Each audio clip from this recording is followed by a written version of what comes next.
Papaano ho ba naglalabas agad-agad ng arrest warrant ang Sandigan Bayan, ang hukuman po sa gantong mga uri po ng kaso na ang parusa nga po ay maximum penalty? Maganda po yung tanong ninyo 'no.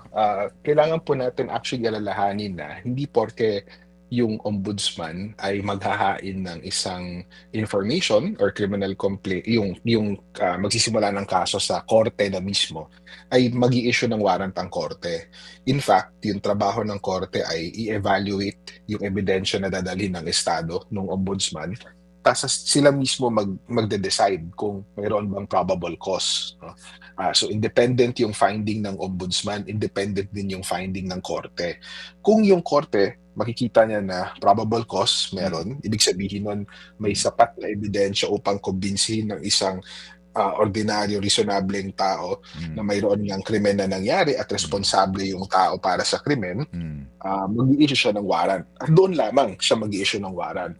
Now, tama kayo na non-bailable ang plunder. Ibig sabihin nun, in general, hindi po pwede mag-hain ng piyansa. ng bail na para makalabas ho. Pero mayroon po yan sa course po ng trial kung magiging malinaw na hindi po ganoon kalakas yung ebidensya ng estado at mayroon pa hong ibang exception, ay pwede po actually mag-grant ng bail eventually yung korte. But down the road na po yun, hindi po at this early stage. Opo. Kumbaga po, ang huwes, na patas ay hindi ka raka-raka, no? Labas kaagad ng labas ng arrest warrant kasi nga you will deprive a person ng kanyang liberty.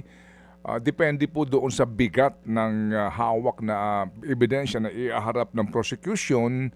Kaya nga po sa ngayon may mga petition for bail at inaalam po, di ba? Kung sila ba'y karapat-dapat na makapagpiyansa. Ito po yung mga nandidiyan na, pero in this case po, hindi agad-agad maglalabas ng arrest warrant, no?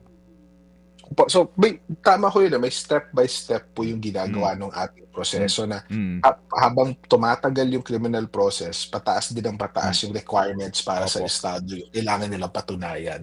Mga kapatid, patuloy po kayong tumutok sa 105.9 True FM para sa totoong balita, impormasyon, music and entertainment. Mag-subscribe sa aming YouTube channel at podcast at sundan nyo kami sa Facebook, Instagram, X at TikTok sa True Network PH. Bisitahin din po ang aming official website, truefm.ph. At panoorin din kami sa True TV Signal, Channel 19. Kami po ang 105.9 True FM. Laging true sa'yo, kapatid.